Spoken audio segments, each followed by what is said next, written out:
Hi, everybody. Welcome to the Mastering Finland podcast. I am Jean, and I'm also here today with Petra. Hello, everybody.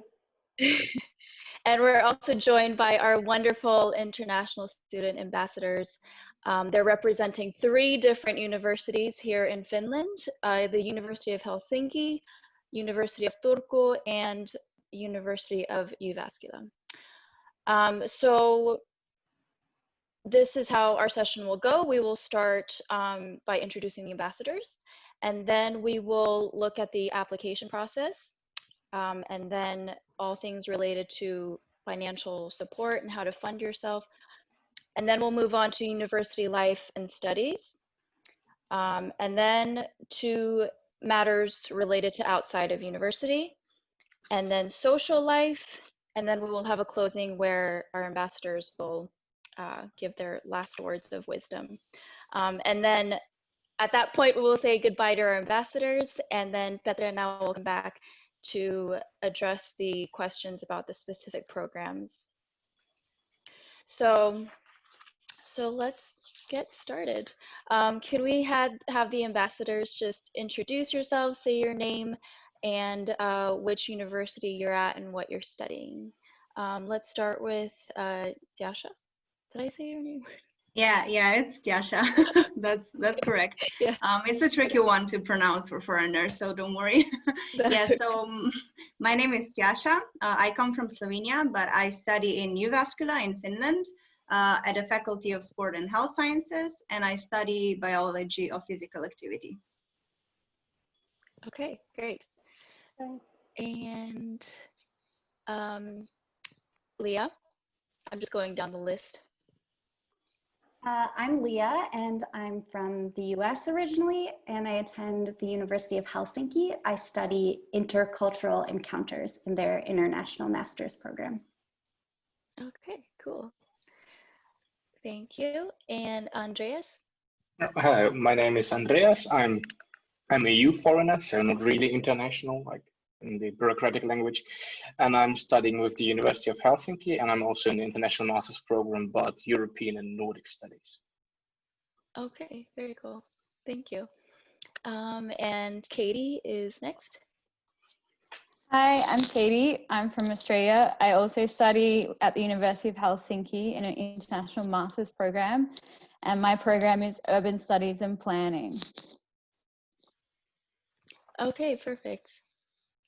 Thank you. And Vignetta, last but not least.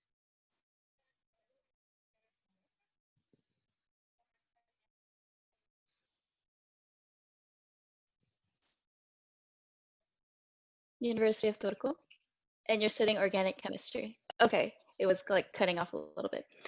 Okay, thank you for that. So we'll just jump right into the questions from our listeners. The first one is regarding the application process. What is required of me in the application process? Andreas, would you like to start with that one? Yeah, sure. So the application process, like I've applied basically for the Faculty of Social Sciences, and they have a specific application program, which is like you have to state your motivation for studying the thing, and for example, give also an idea what you want to write your master thesis upon. But you don't really have to stick to this idea. It's just for them to see whether you think academically or not. So this was at least in the year 2019. Like this, it changes every other year. So. Yes, so that's a good point. It's good to probably also check the websites for the university for the most updated. Yes, thank you. And Katie, did you have a different experience, or would you like to add something? So as a non-EU student and being all the way in Australia, I had to be very careful of like deadlines. So there's a lot of things that you actually have to physically post to Helsinki, and from Australia that can take up to 2 months. So make sure that you plan in advance because the deadlines are very strict. So for example, I had to go back to my university, the University of Melbourne, where I did my bachelor's, and I had to get them to stamp and sign my bachelor degree and send it sealed to Helsinki. So there was kind of a lot of coordination to make sure Yes. that things get there in time. So anyone else that's outside of Europe, like really take that into account and make sure you look up how long the post will take and that you like allow like for that to get to Helsinki. So. Yes, that's true. That's a good point, especially for the non-EUs. There's always a few extra things to keep in mind. Thank you for that. Vignetta, did you have something you wanted to add?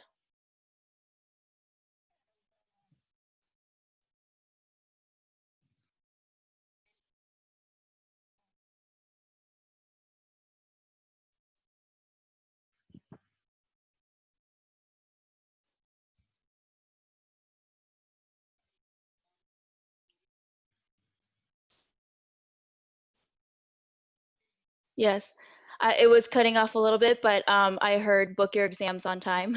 Seems like an important part to note. Yes. Okay. Yes. So make sure you keep a timeline of things to keep track of. And Leah, did you have anything else you wanted to add from your experience? Sure. One surprising thing for me in my program, I was happily surprised that I didn't have to do any testing like the GRE, which is a very popular test in the US. That wasn't required for my master's program. And also, it wasn't required to have academic references, which for me was really nice because I had spent 6 years in the workforce and I really felt like, what can my academic reference from 6 years ago say? And so Right. I really thought it was nice that the university looks at your grades and assumes, oh wow, if you got an A in that class, you probably would have a nice recommendation from that professor. So in some ways, it was a little easier than some other applications I've seen, but it obviously depends on the program as well. Okay. Yes. Yeah, that is true. I could relate to that also as a US citizen. Okay, great. So we'll move on to the next question. Someone asked, how can I find a good university? Maybe to that we could also add, like, what factors did you consider when choosing your university? Katie, why don't we start with you? Yeah, so I was looking at Europe because the cost of master's program in Europe is a lot cheaper than studying in Australia. So I guess I was kind of looking at the top 200 universities in the world and then narrowing it down to the ones that are in Europe, and then also looking at obviously which one had a program that I wanted to study. So I think like one of the most important things about the University of Helsinki and why it stood out for me is I really had, like, obviously it's a good quality university, it's highly ranked, but I had a look on the website of like the actual structure of my program and made sure that that fitted what I actually wanted to learn. So I wanted to do an exchange during my master's course. So I made sure that my program had that type of flexibility in it. And I just like really looked at the study structure and the courses and saw if that fitted what I wanted. So I think like more important than a good university is like find a program that fits you and like what you actually want to learn about. So what you're passionate about. So really make sure when you look on the university websites that you actually look at the details of the courses and the subjects that you're going to be studying. Okay, yes. Thank you for that. And Leah? Yeah, I would agree with a lot of what Katie says. That relates to my experience. I really looked at the program specifically and had a friend who had studied at the University of Helsinki. So he was able to tell me that it was such a great experience and a reputable university. And so that also factored in. And I think for me too, coming from the US, I really wanted to gain a perspective outside of the US, and especially from a different political system, and to be able to learn some new things and take them back to my home country. So that all factored in for me. I think that each person has their own reasons for doing a master's program. Financial reasons were a big part of it for me as well. But to just take all those into account and really look at what's the best option for you. Yeah. Okay, thank you. And Andreas, did you have something you wanted to add? Well, most what Leah and Katie said is certainly right, but I mean, as an EU citizen, you don't pay tuition fees in Finland. And since in my home country, I also don't pay tuition fees. So for me, one of the most reasons was to study in Finland or to choose the universities. Why should I study abroad and pay if I can study at home and don't pay? So it's like always the financial issue was really important. But also I would really advise you not only look at the study program at the university, but also the city you're going to live in. Because if you do bachelor's and master's, for example, it's the city you will live for 5 years. It's like a really long time. So also make sure that the surroundings are to your liking. Okay, yes, good things to note. Thank you for that. We will move on to the next question. Do you have to already know Finnish to get accepted into graduate school or university? Well, university. Diasha? Yes, so for the University of Jyväskylä, there are actually no English taught programs for undergraduate degree, but if you want to do your master's or your PhD, it's not necessary that you know Finnish because all of the programs are in English. Of course, it does help to have some Finnish knowledge before coming here or to start to learn Finnish just to help you in daily life. Even though everyone speaks really well English, sometimes it's also really nice to know the useful phrases or to know how to count, but it's not necessary to start studying before you come to Finland. Okay, yes. And Andreas, Vignetta, and Leah, did you guys have any different answers? Or is it kind of the same? It's very similar at the University of Helsinki. Yeah, there are some programs that you do, even master's programs, you do need Finnish or Swedish. But there are many, I think now there are 35 international master's programs that are completely in English. And so you don't need to learn Finnish. And it's really nice. Duolingo just had a new, they added Finnish, which has been highly requested. So there are little ways to get to know some daily phrases, even though it's not completely necessary. Yes, yes. I remember when that application or Duolingo added Finnish, it's like my whole Facebook feed was just like, there's Finnish in Duolingo. It's just like nonstop. Everyone was so excited. But yes, and Vignetta and Andreas, did you have a different answer or was also the same? Well, I would totally agree with Leah. I would only say like studying European and Nordic studies where the emphasis is also on the Nordics, it would be a lie to say that if you want to work on Finland, you don't need the Finnish language skills, but it depends really on your interest. So it's not mandatory at all. Also, the other Scandinavian languages are not mandatory at all. So yeah, basically same as Leah. Yes, and Vignetta, did you have something you wanted to add?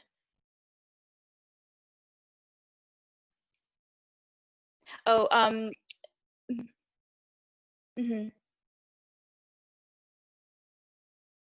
yes, okay, you said it's not required. It was going in and out. Yes, yes,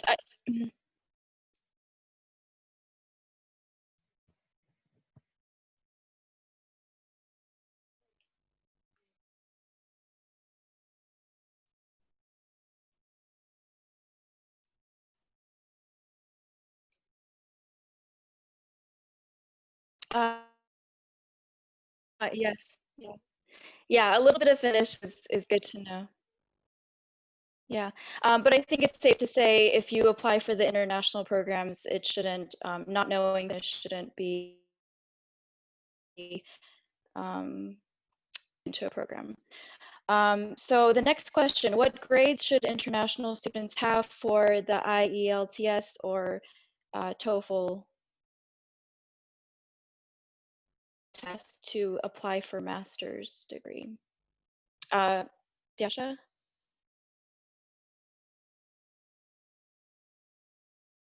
Yes, so again, I think it depends on the program you want to take, but I think most of the programs at the University of Jyväskylä, they require you to have a Toefl, so internet-based test score of 92. And if you want to take the Ielts, for example, Okay. you need to take the Ielts academic test, and the minimum score for most of the programs, or at least the ones that I checked and I had to take, is 6.5. Okay. All right. Thank you. And the next question, is it good to apply to many universities to make sure you get accepted? Vignetta, would you like to start that question?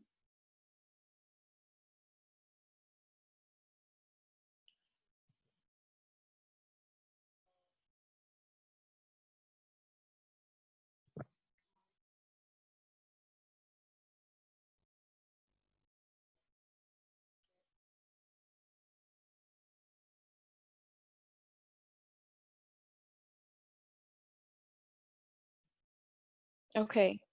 Yes. Thank you. And Leah? Yeah, I think it all depends on what your goals are with a master's program. I had a lot of mentors that always said, don't get your master's unless it's a program you really want to do, or it's something that you really feel passionate about. And so I only applied to one program because one program at one university kind of fit the needs of what I was looking for. And I did get in. If I didn't get in, I maybe would have applied the next year because that's, because I was so interested in it. So I think if your goal is to get a master's and that will give you a pay raise or something practical like that, definitely apply to as many as you can that fit what you're looking for. But I think if you have a really specific goal, there's no shame in applying to one place and keep applying even if you don't get in, because you learn from every application process. Yes, yes, true. Thank you. Andreas? Well, my reply would be similar, but it also depends what you want to study. I mean, if you want to study something which is only offered at one university, I would really put my heart into the application and only apply there. But if you want to apply something, I don't mean it with, not without respect, but certainly with respect, but if you want to study something generic, I mean, you can apply everywhere, right? So. Yes. Okay, thank you. Katie? I think the answer is similar to before and to what like Leah and Andres has already said. Like, I think you really have to be passionate about a master's course to study it, because like master's is not a walk in the park. Like, you have to be dedicated to it. So I don't think that you should just apply everywhere for the sake of getting to masters. I think that, like Leah said, like it's all about your goals, and you should like really evaluate what you want out of the master's course. And as Andre said before, maybe looking at the place, the city and the country that it's in as well. And so like you might be, it might be dependent on a country. So for me in urban planning, like the Nordic countries, for example, and the Netherlands are so much further ahead, like they're leading in this field.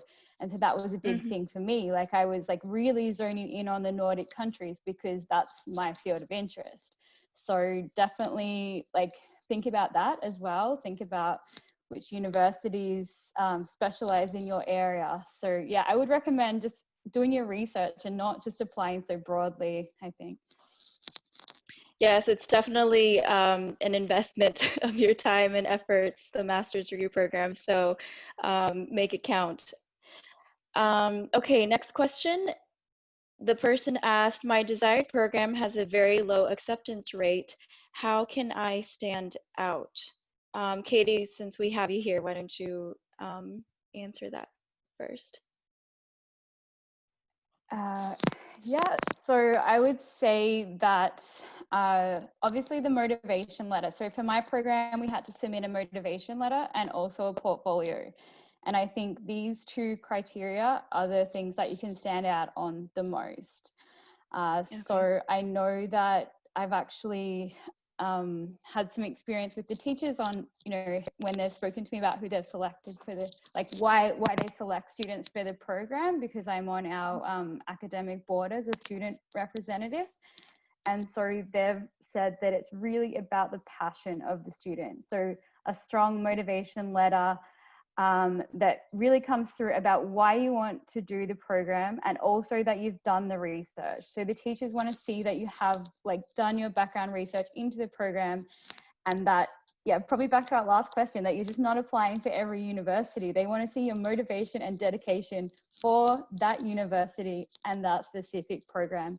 It also helps, like if you have a personal story, for example, as to why you want to do the master's program, like I know Leah mentioned before that she was like looking for some skills to take back to her home country of the USA. So like if you have some like, you know, a personal story as to why you want to be that profession, why you've chosen Finland, why you've chosen this specific story, and maybe like what you're going to do with the degree after you finish. Are you going to take those skills back to your home country, or like do you have a specific aim? I would recommend putting all that in your motivation letter. Like the more personal touches you can put in there, the more you stand out on the application process.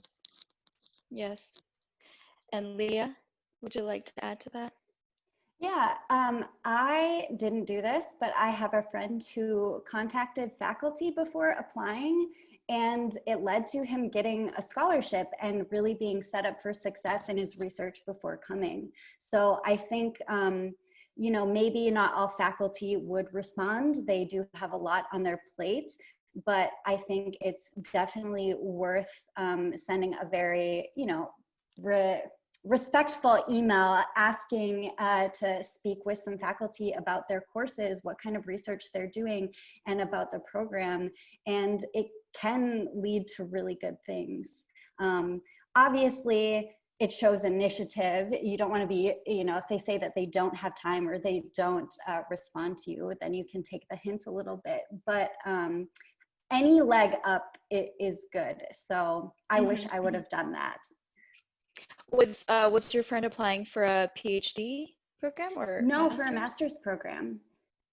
Oh, okay. Yeah. Wow. So he got, there was one scholarship available for our program, and he got that one. He already knew who his supervisor would be, and it was something I never even thought of doing for a master's program. But yeah, because usually like PhD they need to find like a like the advisor or whatever they're called. So, oh, that's really interesting. Good to know. Okay, so now we will move on to the next section, which Petra will take over for that, which is the financial, how you can financially support yourself. Financial support. So the first question is, can I apply for scholarships? And we already sort of touched it a bit, but Andreas, can you tell us a bit more about that, please?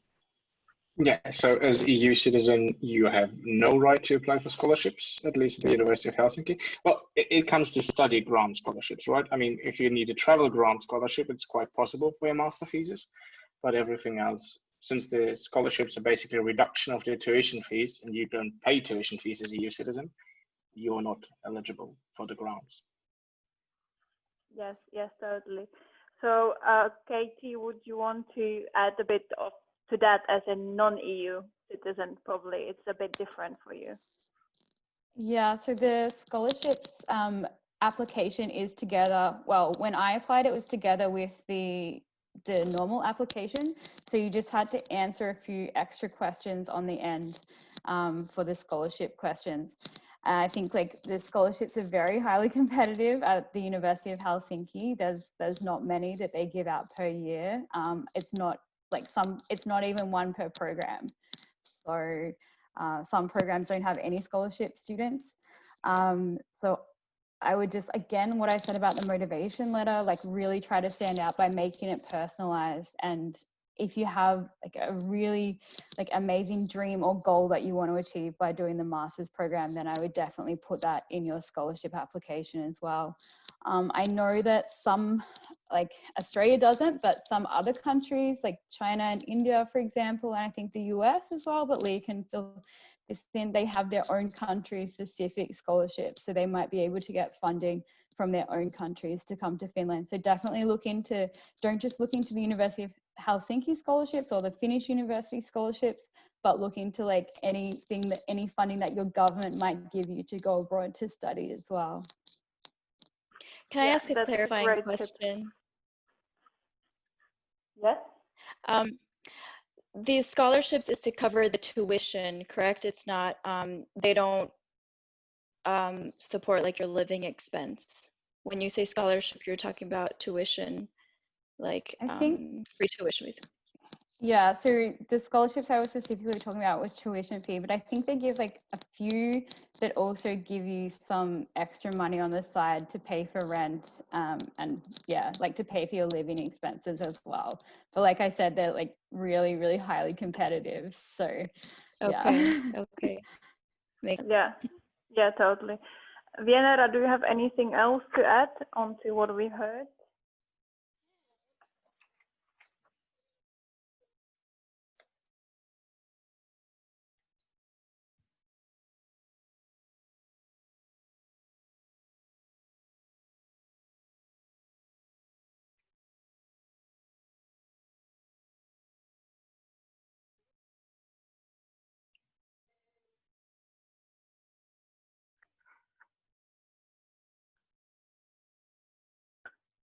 Oh, Okay.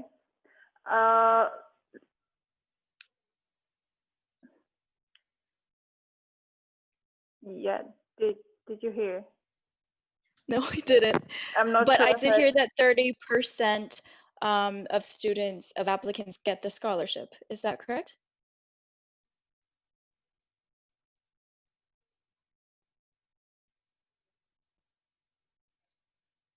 Non-EU citizens can apply for scholarships. Yeah, Okay. it's really, Yeah, yeah, because we need it. it's really bad connection like between us and you, I assume, because everybody seems to be having the similar issue. So I don't know if it's cutting off. So just to clarify, non-EU citizens only can apply for the scholarship to get that. Leah, is there anything else what hasn't been said? Yeah, at the University of Helsinki, I sit on the executive board for my program, and I've gotten to hear a lot from faculty about how they choose the people to get those scholarships. And it is only, at the University of Helsinki, is only about academics, and they actually cannot look at anything else. So if you put in your scholarship application something about why you need it, and it's so tempting to do, I did it, they can't even look at it. So it's really important to look at the requirements, what they're actually looking to hear about in the scholarship, and highlight your academics. It will seem super awkward. Hopefully in the future, they will look at need-based scholarships, but at this point, they really don't. Yeah, that's quite a nice tip. Interesting. Okay, thank you. Let's move on to the other question, and that is quite an important question, which is how much should I expect to spend on monthly expenses like rent, transportation, food, and other stuff that are necessary for survival in Finland? Let's start with Tiasha. Yes, it actually, of course, depends on how much money you have to spend or how many times you like to eat outside. But in general, I feel like the accommodation here in Jyväskylä is really, really affordable, especially for students, because if you're staying in a student dorm or student facilities, which are still very, very good and still very new, you can pay rent for like 350 euros per month, and you can have your own studio, which for me is super, super affordable. Then again, if you would rather stay in a private apartment to rent from another Finnish person, it might go up to 500 or 600 euros per month. So it all depends what are your preferences. And then the transportation, I would say that Jyväskylä is really, really sporty city, and everyone that I know here, they bike everywhere. So we don't usually take the buses because the connections are not that good. So the best way to go anywhere is just biking. But then again, if you also take the bus, it's not that pricey. I think the ticket is around 170 euro for a student. So it's not that bad, but again, you would be faster and you would hustle less with a bike, in my opinion. And then again, for the food, we have, I think, around all of the Finland. If you're a student, you get Kela support, so your meals are really cheap. You can go to these student restaurants and you can eat for €2.60 per meal, which includes a salad bar and a main meal, glass of milk and a bread, which is really, really nice. But actually, I usually calculate my monthly expenses. I've been doing that since I came to Finland, and I would spend around, let's say, 400 to 500 euros without the rent. So then you kind of need to calculate how much you want to spend and how much money you have. Yes, that's I think a nice summary of Jyväskylä, since we both with Jean live there, so I can agree with everything that you said. And in fact, my rent was less than 300, but I think it's because it was in the older buildings. And they're starting to like renovate, so I think because I actually live in a building that's just been renovated last year, so I'm the first person who's actually living here, so this is why my rent is 350, but I have friends who are paying 280 per month, but their apartments are not that nice as mine, so it depends. Yeah, exactly. Yeah, that's true. Okay, how about Andreas? What is your view on to the spending side? Well, first of all, I'm a bit jealous concerning your flats. I mean, here in the capital, it's a bit more expensive. Like I pay roughly the same amount, but I'm living in a shared flat with 2 other guys.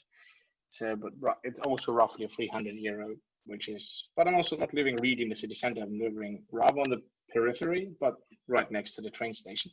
But when it comes to cost, I would say it's the same. I mean, we have the same offerings for lunches, and I would actually assume the same amount of money as Jasha. So, sounds good. Yeah, that's good. What about Katie?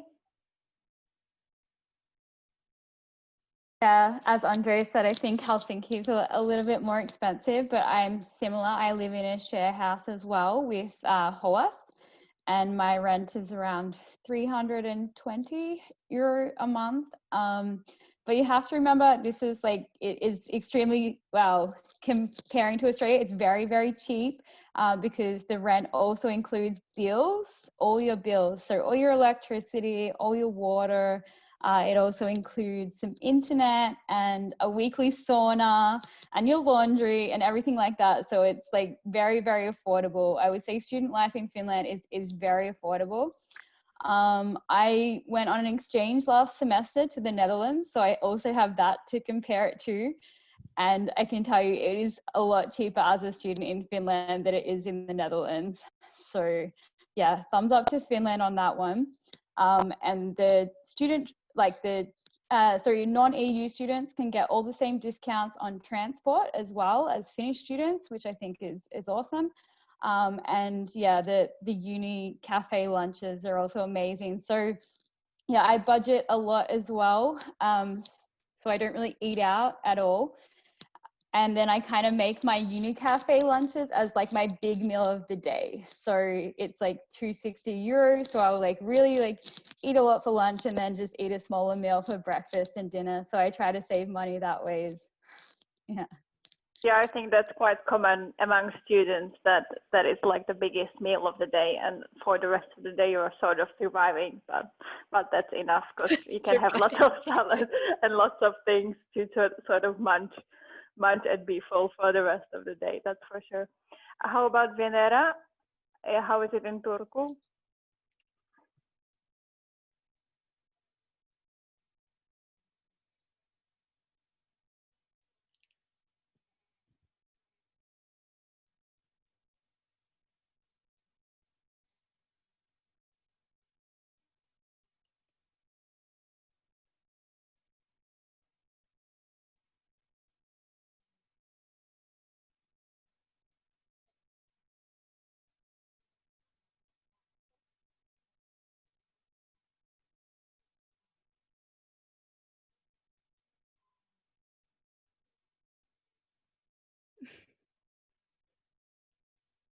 Nice.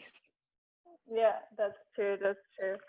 Okay, and Leah, anything to add to the spending side? Yeah, the only thing I would budget a little more for your monthly expenses the first couple months that you're a master's student, because it does take a while for student discounts to kick in, just with the bureaucracy and getting your paperwork sometimes you need specific forms to get a transportation discount, or you need to get a certain ID card. And so that can be frustrating at first if you're not planning on it. So plan for a few months of having a little cushion in your budget to pay a little more for things that you won't worry about later on, just at the beginning. Yeah, that's totally true. And also, if somebody lives, there are quite a few, the apartments, student apartments, unfurnished, especially in Jyväskylä. I don't know how is it about Helsinki, but you're nodding, so I assume so. So be ready to spend to get the secondhand furniture or first-hand furniture, but to really get yourself started in the country, because that's where it all goes. Yeah. Sure. Okay, so the next question is, what part-time jobs are there to support my studies? Leah, could you tell us some more about that? Yeah, jobs are really hard, especially if you, I mean, in the US, it's so hard to have it, or it's so easy to have a job while working, and it's so easy to find one that's flexible, that you can work a lot of hours and sometimes even pay for your studies depending where you're going. And that really is just not possible in Finland in a lot of ways. And I think I was super naive about this. They tell you over and over, any blog you read about it says it's really hard, but it is really hard. So keep that in mind. I have worked as a babysitter just to make some extra income. I think that is possible. There's some Facebook groups that can help with some of these contract gigs for, cleaning, tutoring, or being a babysitter, but also as a white person and as an American, I feel that I get some of those jobs a little bit easier. So there's other structures and racism and all of these different privileges too that can make it even harder. So it's definitely something to not assume that you'll get a job. There's lots of really great organizations trying to work on this right now, so hopefully it gets better, but it is really hard. Yeah, thank you for stating it very clearly, because although we've been talking on that podcast that it's not that easy for a foreigner in general, and as you stated, there are other complications that make it worse and worse for different kind of people. So just, be ready that it's not getting really easier after you come. And even being European Union, citizen, and it's not easy. so it's a fight. So be ready to fight if you decide to come here. I think we can all agree on that. Vienera, do you have anything to add about the part-time jobs? Can we? Oh, there might be some technical difficulty. So we can go on to the other questions then, if Eugene can continue about the university life and studies. Can I also add one more thing about the jobs? I think also not knowing Finnish is a common obstacle for foreigners, because the thing with Finland is everyone speaks English here, so that is no longer an advantage that English speakers have in this country. So if you can study Finnish and try to at least get the basics, that might help you get you kind of ahead of others maybe. Yeah. Okay, let's continue on to the other topic then. Yes. So the next section is university life and studies. The question was, how is the university environment and their studies? What do you think about the education in Finland? Andreas, we can start with you. Sure. So concerning education and studies in Finland, I mean, it's always praised as one of the best school systems, or even the best school system in the world. And I'm always hesitant with statistics, because as Churchill said, only trust the statistic you have falsified yourself. So, but it's not as murky as I want now to depict it.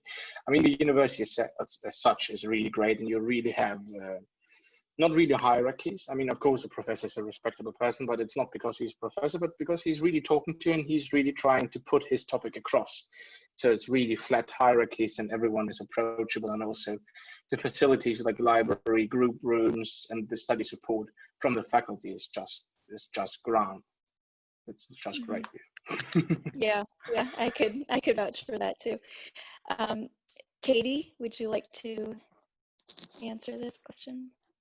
Yeah, I really like it. It's like I said, I've studied in Australia and Netherlands now and Finland, so I've got 3 countries to compare from. And I would have to say for my master's study, Finland is definitely my favorite. Like as Andrea said, I really like that there's no hierarchical structure within my program, and all my professors are very approachable. I'm also on the executive board, as Leah is, so that means we actually get to sit in on meetings with our course directors and professors, and they actually really listen to what the students have to say, and they value student input, which is so nice. And also they've been I have a small program. We have only 30 students, and they've been really supportive through this whole coronavirus situation. And I email my program director, and she's very approachable, and she writes back straight away. So it's always so nice, and she knows everybody's name and knows about every student. So it's really personal.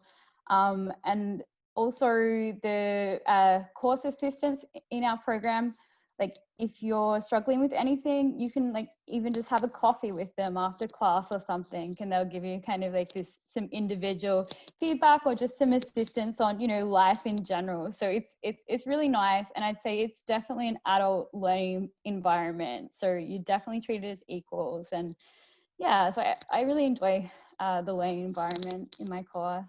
Yeah. I think it's really nice that the groups are small, I think, compared to other big universities. So that's really nice. Leah, would you like to add to this? Sure. I think a lot of the international master's programs at the University of Helsinki are around 30 to 40 people. And that for me is such a nice size. I feel like I get lots of individual attention and assistance, and also am able to get to know the people in my program really well. Another great thing about the University of Helsinki as well is the flexibility in courses and your ability to take courses from different faculty. Of course, you need to be able to have some of the academic background to fit in those courses.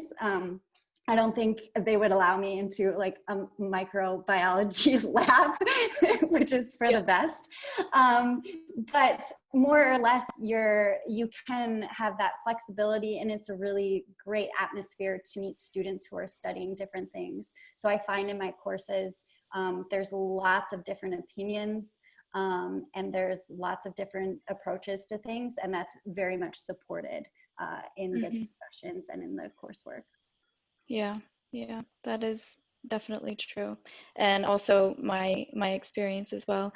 Andreas, when you were talking about, or maybe Katie also, but when you guys were talking about how the relationship between the professors and students aren't too formal as it could be in some other countries, I was just reminded of how some of our professors would in the winter walk around in woolen socks around the building, which I thought was so cute. So it's definitely very informal, and like Katie said, they value you as an individual, and also also try to learn from you. I noticed, which is so nice, that it's a cooperation and collaboration versus I'm the professor, this is listen to this and write it down. And so it's definitely a refreshing experience. Vignetta, can you hear us? Would you like to try adding? Oh, okay, there we go. Yes, okay, so I will read what Vignetta wrote because the connection is not that great, but she said, I would like to add that Finnish education system requires that a student is really independent. So no one pushes you to study, no one will remind you to submit an assignment, etc. So a student should be able to study without any motivation from outside. Yes, I think we could all, I agree with that. Did you guys want to add anything to that? For sure. I would agree. And I think it's good to point out because sometimes I'm a person who needs deadlines, and I sometimes need, especially during some switches to online in coronavirus times, is sometimes I needed to figure out ways to set deadlines for myself because you don't really get that from the professors. So I think that's a really good point. Yeah, yeah. Yes, thank you, Vignetta, for that. Next question. How many credits are there for a bachelor's and master's degree in Finland? So yeah, how many credits do you need to graduate from the program? Katie, we can start with you.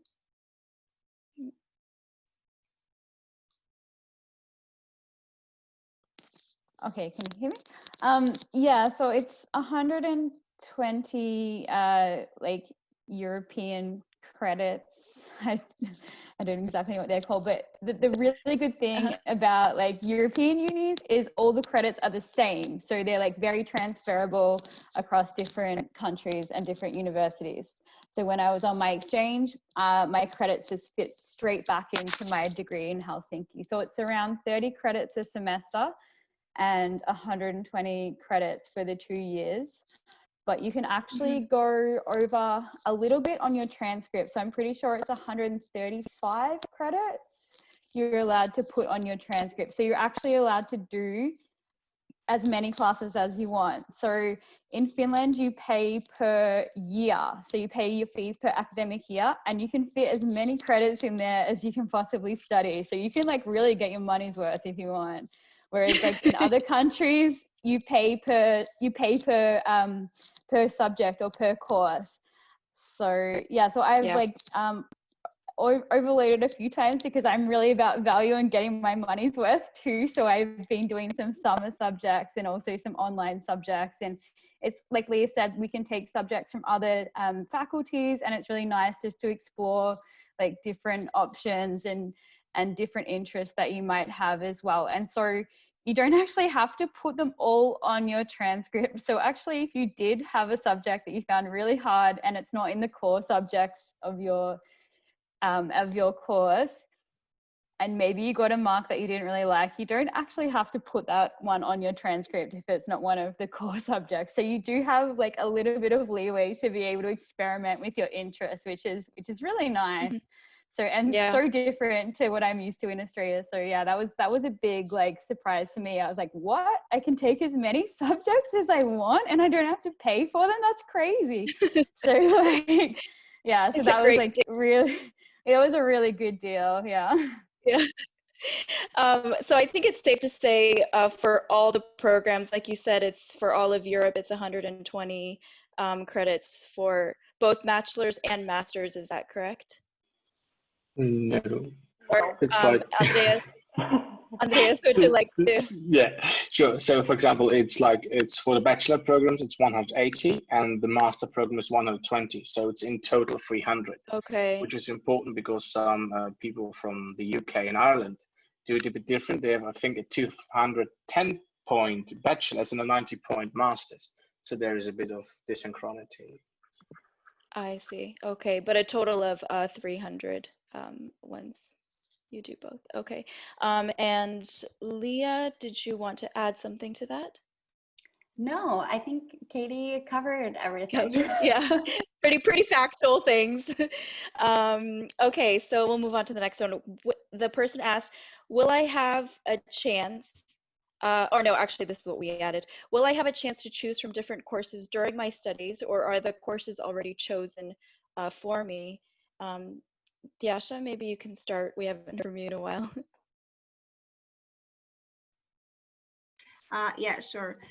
So in University of Jyväskylä, it's kind of a similar as from what I heard from other guys like in Helsinki, because you can choose also like some elective courses from other faculties. Of course, every curriculum and every master's degree program, they have some obligatory courses that you need to complete, but most of them have like a gap of 25 credits that you can do basically like whatever you want. So you can choose some subjects that are relevant to your studies, but then you can also do additional ones. For example, you can take as many language classes as you want. And this is, I think, a very, very wise idea, because you can never know too many languages, and it's really, really really nice for traveling. So for example, I did take Finnish as part of my degree, and it wasn't compulsory. And I also took some Spanish classes, and maybe I'm thinking of adding some German classes to my curriculum. It's not necessary, and I have already completed all of my credits for this master's degree, but still I would like to take advantage of it as much as I can, because it's free and they're there. Yes, definitely. Let's see, Andreas? Yeah, so it's actually quite similar, but what I also wanted to add, also in connection to the previous question, that in Finland, I have never used it, so I just know it in theory. There is this flexible study right, which means that you can actually also take courses from other universities in Finland while still being enrolled with your university. So you have even bigger possibilities of combining your degree. And also sometimes it's interesting, for example, you have a title, which is, for example, like in my case, welfare state, but this program offers you basically 3 different courses you can pass and which are called welfare state. So even if something is set up, it's still flexible, which is really great. Okay, good to know. Katie? Yeah, I would say, like Andreas just said, it's really flexible. So if you, we have to do a methods, like a research methods subject, but if we had justification that we wanted to take a research methods subject out of another faculty, even though research methods is a core subject, we can still do that. And I know some students in my course, they did a lot of, for example, history subjects in their bachelors, and even though history was a core subject in our course, they were allowed some flexibility to explore another option if they could prove that they had enough credits in that area already. So there are core subjects, but yeah, it is flexible. And I've actually done a subject from the University of Jyväskylä as well through Helsinki University, as Andreas just said. So that was really easy to get the credits transferred over, and because I'm interested in sustainable development, and the University of Jyväskylä has a really nice environmental sustainable development program, so I could just take a course from there and put it on my degree in Helsinki. So it's amazing how flexible it is. Yeah, it is really nice. Leah, would you like to add to that? Yeah, so talking about some of these core obligatory classes, I know there's been a few students in my program who have degrees that are really closely associated with this master's program, and they have felt like a few of the introduction courses are such a review, but it's been really helpful for students like me who my studies were very different to have those folks in those classes. And even if there's a core class where you feel like you've taken it before, it's really good to remember that those courses are designed to get everybody on the same page, especially in the beginning, so that you can kind of grow as a cohort as you move on through these studies. And even if you have learned some of it before, you're really helping to teach other people. So that is something to expect. Especially because there's people coming from so many disciplines in a lot of these international master's programs. So it's a way to, share knowledge. Yeah, definitely. Thank you for that. And this is for our listeners from the US. There was a question, Leah, this is for you. Can I get an associate's degree here, meaning in the US, and transfer it to university in Finland to obtain a bachelor's? I guess maybe transfer the credits or be qualified to. My initial reaction to that is no. I think that that you would probably need to do some extra credits to obtain a bachelor's degree. But I don't know exactly what those steps would be, but I really don't think that you would be able to substitute it because they are different tracks. Yes, yeah, I would agree with that too. Okay, thank you for that. And we'll move on to matters related to outside of university, which Petra will take over. Yes. So our first question is, any tips for finding a graduate job outside of Helsinki after completing masters in business? And we have answer from Venera. She says, I recommend to research for jobs on different job boards, mol.fi, LinkedIn, and so on. And what is really crucial is to network. Always good to keep in mind that your teachers and professors are your network who can refer on you later. That is very true. And also, I would like to say, be ready not to be able to find jobs straight away, because it doesn't mean that you finish your degree in Finland that you are going to be able to find work in Finland straight away. Of course, it varies based on your degree, on your previous knowledge, previous experience. Also, as we said before, Finnish language knowledge. So just don't expect to be like ready to find a job straight away and everything is going to be great. It's lots of work, but hopefully, good luck to everybody. Yes, Jean? Yeah. I would like to add, though, that in Finland, you have the option of once your student permit expires, you could apply for what's called like looking for job permit, and that's only available to those who graduated, who completed studies in Finland. So, yeah, that's also that's a good tip. All right, let's get to the other question, which is, I'm learning Finnish. I'm quite good at reading, but listening skills are bad. How can I improve? Also, do you know of any online courses I can take to study Finnish? Andreas, would you want to answer that question? We already mentioned Duolingo, so that might be good. Actually, I was a bit cocky when filling out this form and I wanted to recommend Duolingo, but yeah. So I would say, since the problem is with listening and not really with reading, I would suggest, if the person is in Finland or anyone is in Finland, I would just check out Yle Arena, which is like some sort of a browser for different TV series and also children's series in Finland where you can watch in Finnish, and I think even with subtitles, if I'm not wrong. And what I've heard from a lot of Finns, the recommendation of a lot of Finns to foreigners is to watch the Movements, because the Movements speak such a perfect Finnish that even, I think there is even a nickname for people who talk like this, which is like Movement Finns or something like this. So just watch TV, listen to radio, understand the spoken Finnish. Yeah, totally. Also, there is on Yle, there is this news that are made into easier Finnish. It's called Selko Suomi. So it means that they transfer all the like difficult Finnish language that you can listen to on normal like TV or news, but they transfer it into like easy way. And it's also a good way how to practice your listening for sure. And Venera says, Yle publish news in easy Finnish, yes, and it's also in written. I know there is radio and there are also videos. She says that language cafes are also helpful. Those take place in most of the cities and help to break the language barrier, which is true. I've never experienced that myself, but I expect that that's good to be able to speak to native speaker if you don't have anybody else around you who is native speaker in Finnish. All right, let's continue to Jean if there is nobody else to add to Finnish, I guess. Also, actually, there is one thing I would like to add. Be with kids. I learned most of my Finnish by being with kids.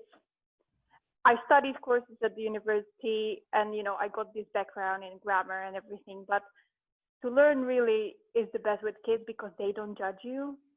They're fine. They're willing to explain. They might get frustrated when they're a bit older, but they're still willing to play the game with you. So yeah, I really, if you have any kids, Finnish kids somewhere around, please spend time with them, and it's really helpful. So maybe that's but don't be creepy about it and like go to a playground. No, of course. Start looking for kids. Please don't do that. Just if you know like a family that are your friends, then maybe you can try that. Yeah. All right, let's move on to the other topic, that is social life. Yes. Social life, yes. So question we got was, actually, this is what we added. What kinds of social events do universities organize for international students? Diasha, would you like to start? Yes, University of Jyväskylä actually organizes a lot of events and a lot of social events, yeah, for the international people. For example, during my studies here, we had a networking event, also the orientation week at the beginning of the studies. It's really helpful way to know everyone, to really like slowly ease back into the studies, to get to know the city. Your tutors will help you around. Then we have a lot of subject organizations. So from every faculty, you have a subject organizations, and then they organize a lot of trips and parties where you can like meet other people or just explore the nature and just spend your free time there. You can also apply for a friendship family program, which means that for your time being here in Finland, you have kind of your Finnish family that will hopefully show you around Finland, like maybe introduce you to some typical Finnish things, which is always nice. And of course, Jyväskylä is quite sporty city, so you can do sports in the winter, summer, like any time of the year. So there are many things to do, even though it's not the capital. That's true. That's true. And while we're at it, can you answer what you do in your free time? Tiasha? Oh yeah, sorry. We'll just combine the two first two questions in this. So because I study sports, so a lot of the time I would do sports. For example, now during the summer, we would play a lot of beach volleyball. I would go to a lot of runs around the lake because we have so many lakes here and the nature is amazing. Yeah. Sometimes, like a lot of times, we would do just a barbecue somewhere in the nature and just see the sunset, because the weather in the last 3 weeks has been good until now. But during the winter, we would, I don't know, go skiing, go ice skating, just, yeah, I really try to be active and go out as much as I can. That's important, especially in the winter. Thank you, Tiasha. Leah? Yeah, the University of Helsinki seems much the same. There are our ambassadors for the university host museum visits, free events around the city, which are really nice to attend. Then there are also student organizations that host events like a sit-sit, which is basically sitting and drinking and singing, and it's really wonderful. And there's also so many student organizations that are mostly Finnish, but that are so open to having international students. So even though it can seem intimidating at first to go into a space where you feel isn't super international, it is really good to put yourself out there. And I think 99% of the time you would be so openly welcomed into those spaces. Yeah, I think those are my ideas. Okay, great, thank you. Katie? Yeah, I would say the same as Leah. There's so many organizations, but unfortunately, the University of Helsinki, we don't have this Finnish family thing, which sounds absolutely amazing. I would really love a Finnish family. So I'm a little bit jealous of your Finnish family, but that sounds, yeah, really cool. I'm lucky to have been adopted by some Finnish friends in my course. So I feel like I did maybe create a little Finnish family as well. Maybe you could, I wonder if you could maybe suggest it to your program advisors. Maybe they'd consider it. Yeah, I definitely should. It sounds incredible. But yeah, so I'm in my program student organization, which is called Mesta, and it's about students that just enjoy all things urban and urban studies, so other people can join that aren't from my program as well. And I've actually been on the board of that student organization, and so you can get as involved as you want to, or as little as you want to. So you can organize like parties and events, and we do like tours looking at urban like things in Helsinki and walking tours of different suburbs. So that's been really good. And in my spare time, I would say probably at master's level, you might have a little bit less spare time than you think that you will, especially if you're a non-EU student and you need to graduate in the 2 years. It's going to be quite tight to be able to graduate in that time frame. But definitely sport is a good thing. So the uni sport is right on campus, on all the campuses, and they have classes. Some are in English as well. So I would say gym is really popular, and saunas. So most houses have saunas. So I would take a sauna with my housemates like once a week and just kind of relax and chill and have like a little, chat and sauna and things like that. So yeah, and travel. So whenever you get some spare time, I would recommend, like if you are in Helsinki, to get out of Helsinki and see some of the other towns in Finland. There are lots of day trips that you can do. So I've done a few of those. True. And also like look out for cheap tickets to Tallinn, because sometimes you can get around €10, like, or even cheaper return tickets to Tallinn, and you can actually just go for the day. So it's really nice. That's true. Like lots of day trips available. Yes, that's true. Andreas?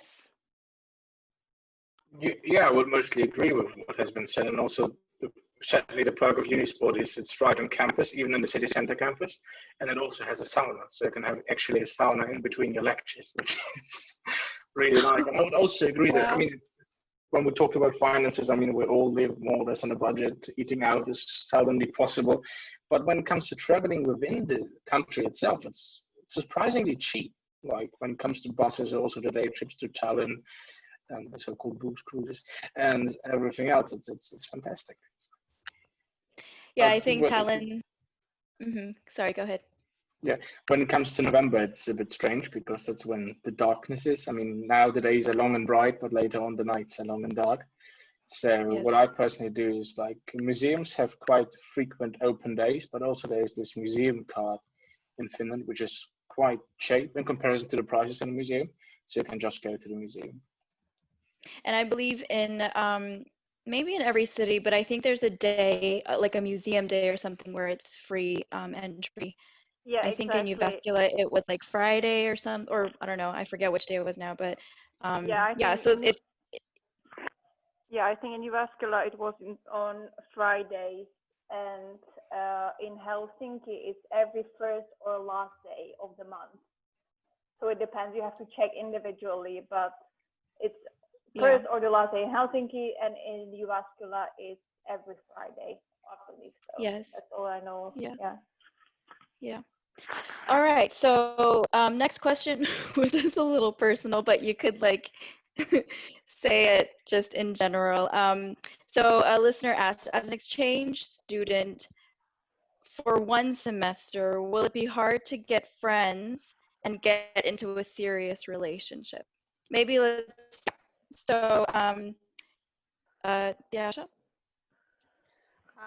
Yes, so if I understand correctly, this would be an exchange student, so coming to Finland for only 1 semester, so not doing a whole degree here. And actually, I've done my exchange also in Finland here 4 years ago, and during my bachelor studies, and that's how I learned about the program. So I also have an experience from being an exchange student in Finland, and I have to say it's a little bit different than doing your whole degree here. But I would say that I made so many friends, and I've gotten to know so many people during my exchange. And to a lot of them, I'm still in contact, and I still have one of my best friends who I met on exchange, and she's from Spain, and we like keep seeing each other every half a year. So for sure, you can make like really strong connections with people, because I feel like whenever people go on exchange, they have some sort of like similar values, or they think about similar things. They're open, so they're open to new adventures. So it's really easy to connect to people and to get to know more people. And ESN organizes a lot of events. So as long as you're open, as long as you love to chit chat, I'm sure that you'll be more than fine. Yes, thank you. Katie? So I also have experience from exchange, not in Finland, but I would say that I find most exchange students going to any country, they often just make friends with other exchange students. because you're in the same classes and you're living together and you're sharing the same experiences. So in terms of making friends, I think that you'll be fine. You'll meet plenty of other exchange students and you'll make friends with them. It will be a little bit harder to make friends with like Finnish students because you might not have the same contact with them. So I would recommend definitely joining some of the student organizations as we talked about, maybe outside of ESN, because again, ESN is for exchange students. So probably try to get involved in the one that your program is with, so your program student organization, and then try to make Finnish friends that way. Or if you have a sport, like I noticed Finnish people love badminton, and I've been starting to play badminton, and I've been like starting to get invited by some Finnish people to play, so that's been really nice. Cool. Way to like kind of get into the culture there. So I definitely recommend, you're going to have to kind of step outside the boundaries a little bit if you want to like make some Finnish friends while you're on exchange, just because it's such a short period of time. So yeah, you'll have to work on that. So, but you'll make friends, so don't stress at all. You'll make some friends. I agree. I think just going to class and just seeing your cohorts, like you'll naturally, if you're, a nice person, then you should be able to make friends just fine. And Andreas, can you add to this? Yeah, I would say I'm a bit more cynical when it comes to this. Like, as an exchange student, I mean, I've been also an exchange student, and I've seen other exchange students coming in. You always have this huge sign on your head which says exchange student, because everybody knows you will be gone in maybe 4 months. So it really depends when you arrive. I think it's easier in spring than it is in autumn, because when everything is dark, people are also dark and don't really talk that much. So I wouldn't put my hopes too high. I would rather bet, basically, as Katie and Jasha said it already, like hope on other international exchange students and try to, not really try to, but you can really build it with confidence that you will find some friends there. But when it comes to the locals, it's difficult. Yes. Leah? Yeah, I think that I've been an exchange student as well and have moved around different places, and making friends in a new place is always hard. And I think the biggest thing that's helped me is to try to find something outside of work or outside of classes where I meet every week with the same group of people. And it doesn't matter what it is. In some places I've lived, it's been meeting up for board games. Another one, it has been going to trivia. Here in Helsinki, I'm part of a writers group that meets weekly. So it doesn't have to be something that's expensive either. And just by naturally meeting every week, you build those friendships. And of course, you can be really intentional about what types of weekly meetings those are if you do want a more international vibe, or if you do want it to be with more Finns. And I think that's something that if you're here for a short time, to start doing that early is better. Absolutely. And they do love their board games here. That's true. Yeah. Okay. So we'll move on to the closing, which Petra will take over from here. Yes. So the next question from the last bit is, will I have any issues arriving into Finland because of the coronavirus situation? Is there any quarantine required after my arrival? So Andreas, could you answer to that if you know the answer? Yeah, well, it depends. I know as a student, I think the border guard has a certain information website with frequently asked questions. And I think students are allowed to enter the country, but I think you have to keep up with a 2-week quarantine. I'm not sure that, so don't pin me down. I mean, the regulations change frequently. I remember like a couple of weeks ago when it came to Estonia, they said on Thursday that Finns don't have to be in quarantine, but on Friday, on Thursday they said Finns have to be in quarantine, and on Friday they said Finns don't have to be in quarantine. So the situation changes basically by the hour. So it's difficult to say, but as far as I know, students, if flight connection is granted, can enter the country. So. Yeah, totally. Just remember to keep on checking the website and the situation, because nobody knows what's going to happen within a month. So there can be many changes that happen. Anything else that you would like to add, Katie, to this? I would say that, yeah, if you're outside the European Union, it's probably going to be very hard to get back to Finland right now. So check, like Andrea said, if you have a valid student visa, you can cross the border into Finland. But Australia, for example, no Australian citizens can leave Australia at the moment. So even though Australia, like I could get back into Finland, everybody's kind of like locked in Australia. So definitely check what your country's requirements are, and also transit countries. So some countries, transit countries in Asia or in the Middle East, for example, like Dubai or Singapore, have different requirements on at the moment. I know Singapore, you can only fly through with Singapore Airlines. And it's, I think, like the whole world right now is very confusing and changing all the time. So keep on up to date with the Finnish website, keep up to date with your home, like country website, the airline website, the transit country website, and just like make sure you have like a full package and like print off your visas, your university agreement, just have everything there and ready to go, because I think it's just all over the world, like things are changing very rapidly at the moment. So just be well prepared. Yeah, totally. Leah, do you have anything to add to this?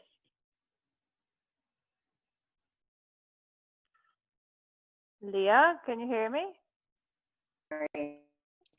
Yes, yes, sorry. Yeah. It was frozen, so I couldn't unmute myself. The only thing I would add to is to, especially in this changing time too, even if you are able to get here, to be aware of if for some reason you wanted to get back to your home country, that also might be hard as well. So just be prepared to have changing plans and take that into consideration. I know this summer I had planned to go back to the US, and I just, to be able to study my next year, it just didn't work out. So everything's changing all the time. Yeah, totally. So just keep up and check everything that you can before you plan your arrival. Let's get to the next question. What is the best thing about your university? Tiasha, could you start with that question?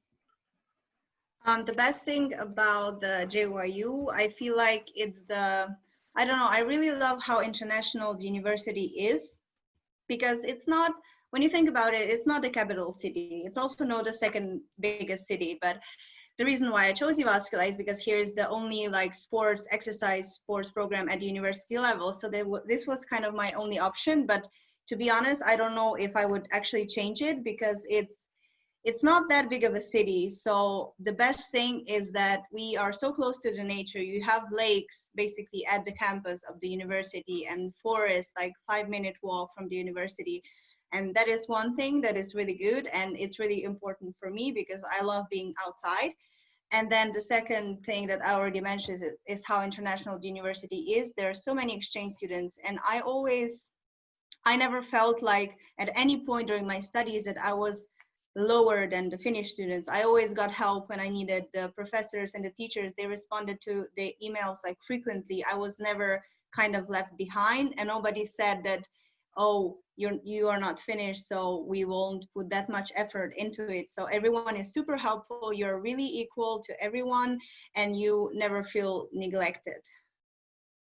Yes, that's very nice. I think I can agree. I studied at the University of Jyväskylä too, so totally. Andreas, do you have answer to this question? What do you like the best about your university? I think what I like about the University of Helsinki is that it's kind of a bit underestimated, because it seems like this old bougie university which basically reproduces its knowledge since 1910, but it's not at all like this. So it's really like a living community indeed. It feels a bit like, I think one of my professors called it once the ENS spirit, so the European and Nordic Studies spirit. It's really like a family, and so you really have the feeling that you're like in a certain sense of a community, and you learn from each other and you learn with each other. And this is something really nice, especially like in Finland. We all know November is dark and cold, and then you have such a familiar atmosphere in university. It's just brightens your day. It's really great. Yeah, totally. Thank you. What about Katie? I would say definitely the supportive environment and the flexibility of the study. So things that we've touched on before. It's just so different from anywhere else. I think it's probably unique to Finland, you know, how flexible the studies are, how many studies you can take in your program, and just having that really like individual support and personalized support from your study program because of the small class size and things like that. So that for me is, yeah, I just don't think, you know, you could get that in many other countries. So that is, it's really nice about studying in Finland.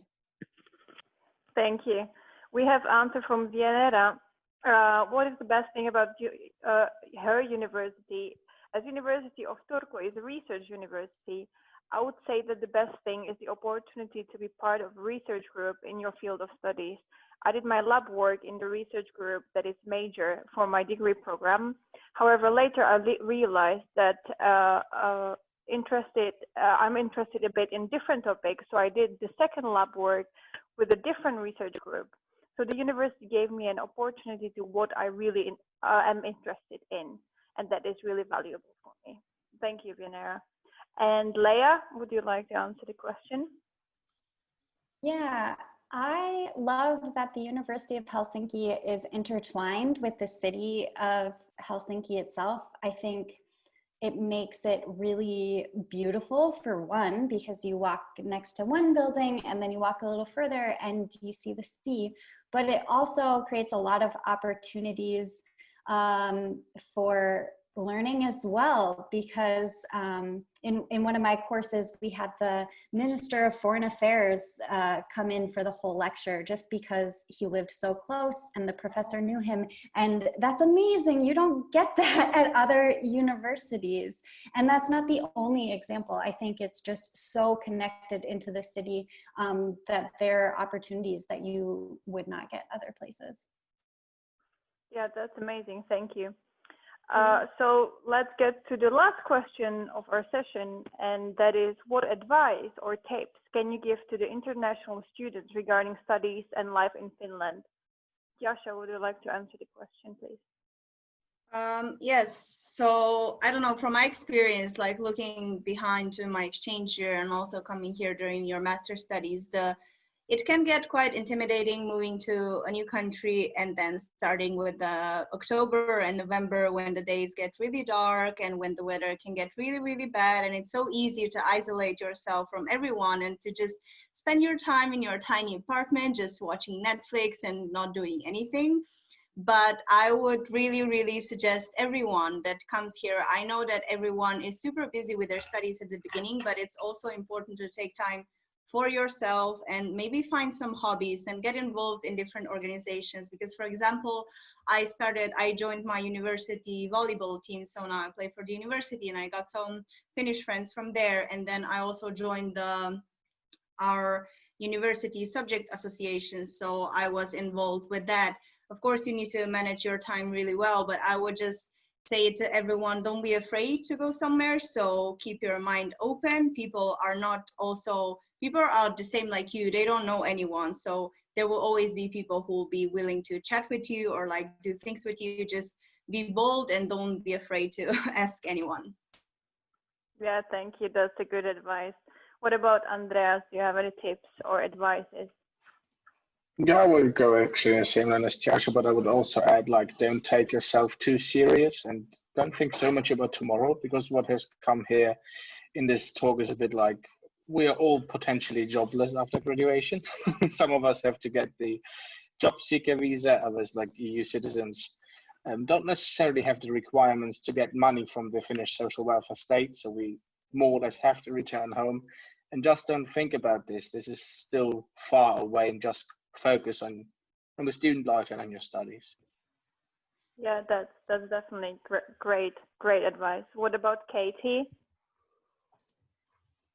I would say just say yes to things, you know, just put your hand up and just like really get out there. So yeah, I've also moved around a lot for work and studies, and that was one thing that a friend said to me, you know, just like, even if it's a bad day and it's wet outside and you just feel like, oh, I just don't want to, you know, do anything, just just try, like just go to that party or go to that student organization meeting or go to that volleyball game or whatever it is. Like just you know, get out there and put yourself out there, and like, you know, that's where you're going to meet people, and the 2 years go so quickly. So, you know, like really, really quickly. And for most of us, it's probably our last, you know, master's is probably where we're going to exit the university system. So it's our final years of being a university student. So you want to make the most of university life and, you know, get involved in the organizations and just really like reap the benefits of being a student before you have to go into working life. So just like Andre said, like remember, like I mean, studies are hard, but you have to enjoy the life as well, because like many of us, maybe we only live in Finland for 2 years, so you want to make the most of every opportunity you have, and there are so many opportunities available like on offer. So you just have to really just put your hand up and just get out there. Yeah, thank you, Katie. That's so true. We have an answer from Vianera. And be proactive. You will never get bored. Sometimes winter days might be really depressive or things seem to be cold. But as long as you are not sitting on one place, meet new people, do your hobbies, you will be great and your studies will go smoothly. Thank you, Vianera. That's a nice answer. Okay, and the last is Leia. What is your advice or tip? Yeah, I think there are lots of stereotypes about Finns and what they are like. And a lot of those stereotypes are that they're not open to meeting people or they're very shy. And of course, there's like shyness, can be a truth to that, but there are so many Finns that are so excited to meet international students who are so open, who are willing to help. And so definitely take the opportunity to get to know Finnish classmates, to get to know Finnish faculty members, your neighbors. It will just make life more enjoyable for you in Finland. All right, that sounds great. Thank you, everybody. It was an amazing session. We would like to both thank you very much. Thank you so much for your time and for all your answers. And I'm really sure that our listeners are going to get more insight into what it's like to study and live in Finland. So thank you so much. Yeah, thank you loads. And have a great rest of the day and enjoy the rest of your studies. That's the most important, as you said. All right. Thank you for the invitation. Thanks. Yes, Thank you for having us. Okay, take care. And do not exit out of your Zencaster until until I upload this track. Otherwise, Thank you, guys. Thank you. All right. Bye. Bye, guys. Thank you. Thank you so much to our student ambassadors once again. That was really like packed with information and lots of insight, and it was just really cool to like get to listen to them and hear different perspectives. So thank you to our ambassadors once again. Petra and I will continue now with the questions regarding specific programs that our listeners had. The first question is regarding a master's degree program for social psychology. I guess they wanted to know which university they could take that course. The only program for social psychology that I found was Contemporary Societies at the University of Helsinki. It seems that the other universities are not really offering any other master's degree in social psychology. Okay. Number 2, a PhD program in tourism management or management. They said, I guess, management in general. Yes. So where can... Yes, so there is a tourism research specifically at the University of Lapland, which is focused on research in general regarding tourism, I assume in Finland. Then there are business studies, tourism marketing and management in Joensuu, which is part of the University of Eastern Finland, or there are other management courses at the University of Jyväskylä and other universities on Finland. So management courses are quite common. However, tourist management was the least common and was only in Joensuu and the University of Lapland. Okay, cool. It totally makes sense that the tourism one is in the University of Lapland because basically, where Yeah. everyone comes to. Next question. This person is interested in studies about animals, but not veterinary. Yes. Yes, Petra. Yes, I found that there is a faculty of biological and environmental sciences at the University of Helsinki, which offers different programs regarding animals, but not really veterinary science. Then there is Aalto University and University of Jyväskylä, and their courses related to biology more, but like animal biology that are non-veterinary courses. Veterinary. Okay. Next, they said, hey, I study criminalistics and I'd like to know if I can do a master's or work in a lab in Finland. Yes. So it seems that there is not such a master's program that would be possible for this person to study a master's in criminalistics. There is only an Institute of Criminology and Legal Policy at the University of Helsinki, but they are not, unfortunately, offering any international degrees in criminology. It seems that if there is anything, it's only possible to study those programs in Finnish. However, if there is any work in lab, it might be difficult, and it's for us difficult to answer it. However, I would assume that you have to be very fluent in Finnish to be able to do so. That's like a whole other level of fluency in Finnish to do criminology. Can you imagine the terms? They're probably like, yeah, so unfortunately, like entire page. Unless you are a native speaker, I would assume that there might be quite low chance to pursue this career in Finland, unfortunately. Yeah, except for that like research thing at the University of Helsinki, right? Yeah. Okay, last question. They need to know information about nursing. They hope to come to Finland after 2 years. Yes. Yes. Nursing is quite, I think, popular program to study in Finland because it's part of almost every ammattikorkeakoulu, which is University of Applied Sciences, where you can study nursing programs. It's basically wherever you look into, so just type nursing and you will get many programs that are in Finland available for study. So that's like YAMK, like university, or I mean Jyväskylä, and then like LAMK. So every city has their, city has their own University of Applied Sciences. Yes, exactly. Yes. So that concludes the questions regarding that. Thank you so much to our listeners for all your questions and just, giving us material for this Q&A session. And we really hope that it was useful for you and that you learned something and understand a little bit more about what it's like to study and live in Finland.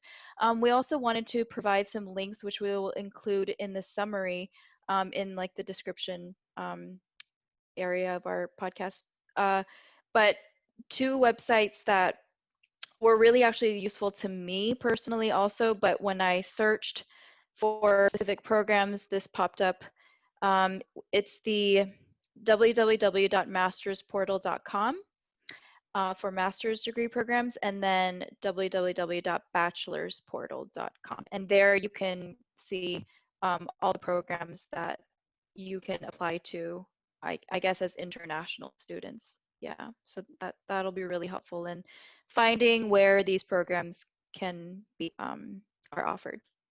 Yes, exactly. And if there is any other questions that we didn't manage to answer during this session, just don't worry, you can send us private messages on our social media, and we are willing to reply you personally, or if you want others to see as well, you can comment on our pictures, and on our Facebook you can contact us.